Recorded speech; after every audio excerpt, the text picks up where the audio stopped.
దేహాంతర ప్రాప్తి ధీరస్తత్ర న ముహ్యతి.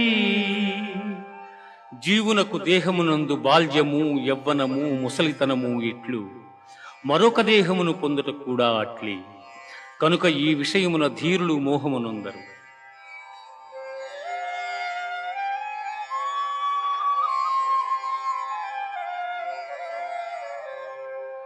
వాసాంసి జీర్ణాని యథా విహాయ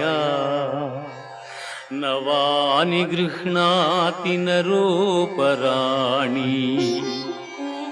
తథా శరీరాణి విహాయ జీర్ణా అన్యాని సంయాతి నవాని దేహి.